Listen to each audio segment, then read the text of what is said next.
ఓం నమో భగవతే వాసుదేవాయ. శుక్లాంబరధరం విష్ణుం శశివర్ణం చతుర్భుజం ప్రసన్నవదనం ధ్యాయేతు సర్వవిఘ్నోపశాంతయే. శాంతాకారం భుజగశయనం పద్మనాభం సురేశం విశ్వాధారం గగనసదృశం మేఘవర్ణం శుభాంగం లక్ష్మీకాంతం కమలనయనం యోగిహృద్యానగమ్యం వందే విష్ణుం భవభయహరం సర్వలోకైకనాథం. మాఘమహాపురాణం 22వ అధ్యాయం. క్షీరసాగర మదనం. గతృమద మహాముని జగ్నిమునితో నిట్లనెను. జగ్నిమునివర్య వినుము, అశ్వమేధ యాగం చేసిన వాడను, ఏకాదశి వ్రత నియమమును పాటించిన వాడును, మాఘమాస వ్రతం ఆచరించు ఏకాదశి వ్రతమును పాటించిన వాడును అశ్వమేధ యాగం చేసిన వచ్చునట్టి పుణ్యఫలము నంది తుదకు మోక్షమును కూడా పొందుదురు. స్వర్గాధిపతి ఇంద్ర పదవి నందును. మాఘద్వాదశి నాడు బ్రాహ్మణులతో కలిసి పారాయణ చేయువాడు అన్నదానం చేయువాడును పొందు పుణ్యమును అనంతము అని పలికెను. జగ్నిముని గతృమద మహాముని తిథులు అనేకములుండగా ఏకాదశి అన్నిటికంటే శుభప్రదమైనది ఎట్లాయను. అనేక అశ్వమేఘములు చేసిన వచ్చినంతటి పుణ్యము ఏకాదశి వ్రతం ఒక్కటి ఇచ్చుట ఏమి? ఎవరైనను ఇట్లు చేసి ఇంతటి పుణ్యమును అందురా చెప్పుము అని అడిగెను. గతృమద మహాముని ఇట్లను పాపములను పోగొట్టి ఆయురారోగ్యములను సంపదలను పుత్రపౌత్రాభివృద్ధిని పొందునట్టి వ్రత కథను చెప్పెదను వినుము. పూర్వము దేవాసురుల మేరు పర్వతమును కవ్వముగాను సర్పరాజ వాసుకిని కవ్వపుత్రాడుగాను చేసి క్షీరసాగరమును మదించిరి. వారు వాసుకిని మేరు పర్వతమును 3 వరుసలుగా జుట్టి దేవతోలోక వైపునకు, రాక్షసులు మరొక వైపును పట్టిరి. వారిట్లు సముద్రమును మదించుచుండగా పద్మాసనయగు లక్ష్మీదేవి క్షీర సముద్రం నుండి పుట్టినది. విష్ణువు ఆమెను భార్యగా స్వీకరించెను. అటు పిమ్మట ఉచ్చేశ్వమను అశ్వము, కామధేనువు, కల్పవృక్షువు, అమృత కలశము మున్నగినవి సముద్రము నుండి వచ్చినవి. మహావిష్ణువు వానిని ఇంద్రునికిచ్చెను. దేవా దానవులు మరలా సముద్రమును మదించిరి. అప్పుడు దేవతలు రాక్షసులు భయపడి సర్వలోక శరణ్యుడైన శంకరుడి వద్దకు పోయి నమస్కరించి ఇట్లు స్తుతించెను. దేవాసురులు చేసిన శివస్తుతి. నమో భవాయ రుద్రాయ శర్వాయ సుఖదాయినే నమో గిరాయం విదూరాయ నమస్తే గిరిధన్వినే నమ శివాయ శాంతాయ నమస్తే వృషభధ్వజ నమో నిత్యాయ దేవాయ నిర్మలాయ గుణాత్మనే త్రిలోకేశాయ దేవాయ నమస్తే త్రిపురాంతక త్రయంబక నమస్తేస్తు నమస్తే త్రిగుణాత్మనే త్రైధర్మైక సాధ్యాయ త్రిపురాయ రూపిణే అరూపాయ స్వరూపాయ వేద వేద్యాయతే నమః హరిప్రియాయ హంసాయ నమస్తే భయహారిణే మృత్యుంజయాయ మిత్రాయ నమస్తే భక్తవత్సల పాహ్యస్మాన్ కృపాయాం శంభో విషాత్ వైశ్వానరోసవాత్ అని భయపీడితులైన దేవదానవులచే స్తుతించబడిన దీనులను రక్షించు స్వభావం కల పరమేశ్వరుడు ఆ విషయమును మిరింగి తన కంఠమును నిలిపెను. నల్లని విషము కంఠమున నిలుచుటచే శివుని కంఠము నల్లభైనది. అందుచే శివునకు నీలకంఠుడని పేరు అప్పటి నుండి ఏర్పడినది. విషభయము తొలగిపోవుటచే నిశ్చింతుడైన దేవదానవులు సముద్రమును ధనమును మాని అమృత పాత్రను స్వాధీనం చేసుకొన వలయునని యత్నించిరి. ఒకరికి దక్కకుండా మరి ఒకరు అపహరించవలనే యత్నించిరి. ఏ విధముగా తీవ్రమైన గగ్గోలు ఏర్పడినది. మాయావీయగు శ్రీ మహావిష్ణువు మోహిని రూపము నొందెను. ఆమె రూపము అన్ని ప్రాణులకు నయనానందకమును కలిగించుచుండెను.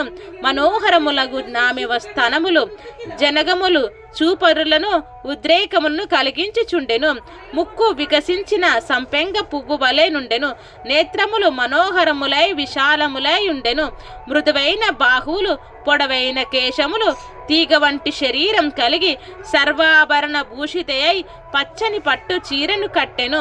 చంచలమైన కడగంటె చూపులతో ఆ మోహిని అందరునుకును మోహమును పెంచుచుండేటిది. ఆకస్మికముగా సాక్షాత్కరించిన ఆ మోహిని వివాదపడుచున్న దేవదానవులకు మధ్య నిలిచి దేవతలారా దానవుల్లారా అని మధుర స్వరముగా పలికెను. ఆమె రూపమును పరవశులైన దేవదానవులామె మధుర స్వరమునకు మంత్రముగ్ధులై వివాదమును మాని నిలిచిరి. ఆమె దేవదానులను చూసి దేవతలారా దానవుల్లారా నేను మీ దేవదానవుల 2 వర్గములకు మధ్యవర్తి అయుండి ఈ అమృత కలశములోని అమృతమును మీ 2 వర్గముల వారికి సమానముగా పంచెదను. దేవతలు వర్గం ఒక వైపున, రాక్షసులు ఒక వర్గం మరి ఒక వైపున కూర్చుండిరి. ఆమె ఎవరో తెలియదు కనుక పక్షపాతం లేకుండా అమృతమును సమానముగా పంచునని తలచెను.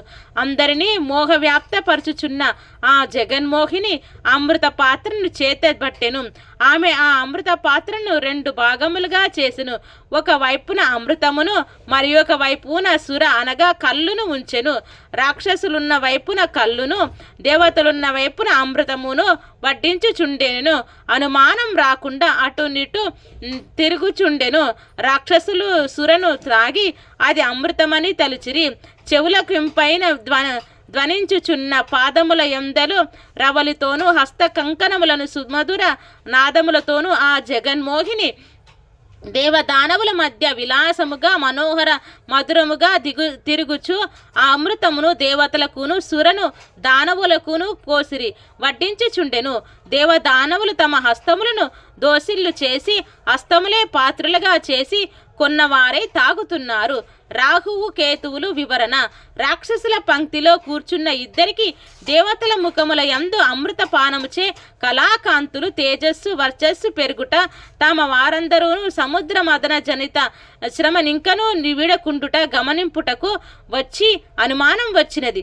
అనుమానం వచ్చినంతటే దేవరూపములు ధరించి దేవతల వరుసలో కూర్చుండిరి. మోహిని వీరిని గమనింపలేదు. దేవతలకుని వారి చేతుల యందు అమృతమును గరిటెతో పోసెను. రాక్షసులు అమృతముగా దానిని ఆత్రముగా దానిని త్రాగుటతో నామకు అనుమానం వచ్చి వారు చేసిన మోసమును గ్రహించెను. జగన్మోహిని రూపమునున్న జగన్మోహనుడు తననే వరించిన ఆ రాక్షసుల నేర్పునకు విస్మితుడై చక్రమును ప్రయోగించి వారి శిరస్సులను ఖండించెను. వారు తాగిన అమృతం వారి హృదయంలోనికి పోలేదు, కానీ కంఠం దాటెను. అందుచే వారు చావు బ్రతుకు కాని స్థితిలో నుండిరి. చంద్రుడు మొదలగు వారు త్వరగా అమృతమును హస్తముల్లో త్రాగిరి. రాక్షసులకు జరిగిన మోసం తెలిపెను. తన వారిలో 2 అమృతమును తాగుకుండగానే చక్రఖండితుడైన చావు బ్రతుకులు కాని స్థితిలో నుండిరి.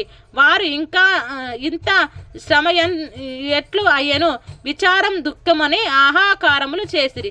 దేవతలు రాక్షసుల్లో 2 తమను మోసగించి అమృతము తాగిరని గగ్గోలు పెట్టిరి. దానవులు కకావికులై తమ స్థానములకు చేరిరి. జగన్మోహిని శ్రీహరి ఆయను చక్రముచే నరకబడి చావు బ్రతుకువు లేని అయోమయ స్థితిలోనున్న రాక్షసులు కేశవ చావును బ్రతుకును కాని ఈ స్థితిని మాకు దర్భముగానున్నది. మా గతి ఏమి, మాకు ఆహారం ఏమి అని దీనముగా శ్రీహరిని ప్రార్థించిరి. శ్రీహరియు పాడ్యమి పౌర్ణమి గాని అమావాస్యతో కూడిన కలసంధి అందునందు గాని సూర్యుని చంద్రుని భక్షింపుడు, అదే మీకు ఆహారమని పలికెను. ఆ రాక్షసులు ఆకాశమును చేరిరి. ఇంద్రుడు మెదలగు దేవతలు అమృత కలశమును తీసుకొని స్వర్గమునకు పోయిరి. బ్రహ్మ విష్ణు మహేశ్వరులు తమ లోకములకు చేరిరి. సముద్ర తీరమున అమృత కలశం ఉంచినప్పుడు 2 అమృత బిందువులు నేలపై పడినవి. ఒక బిందువు పారిజాత వృక్షముగాను మరి ఒక బిందువు తులసి మొక్కగాను అయినది. కొంతకాలం గడిచెను. సత్యాజిత్తు శుద్రోగడొకడు మొక్కలను నీరు పోసి కుదుళ్ళు కట్టి ఆ 2టిని సంరక్షించెను. ఆ 2 మొక్కలున్న చోట మనోహరమైన పూల తోటగా మారెను. సత్యాజిత్తు సంరక్షణ వానికి దోహదపైనది.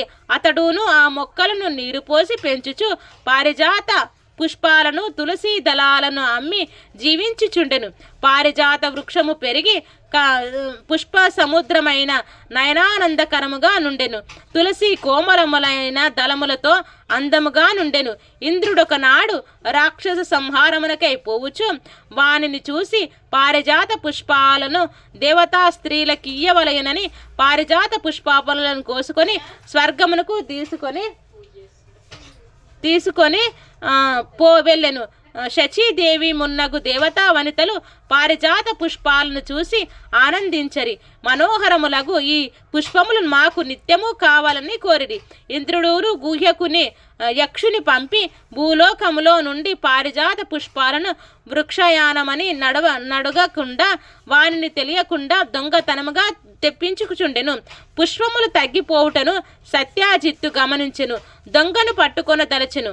తోటలో రాత్రి అందు దాగి ఉండెను. పుష్పములు కోయవచ్చిన గుయ్యుకుని పట్టుకుని యత్నించెను. యక్షుడు దివ్యశక్తి కలవాడగుటచే వానికి చిక్కకుండా ఆకాశమునకు ఎగిరిపోయెను.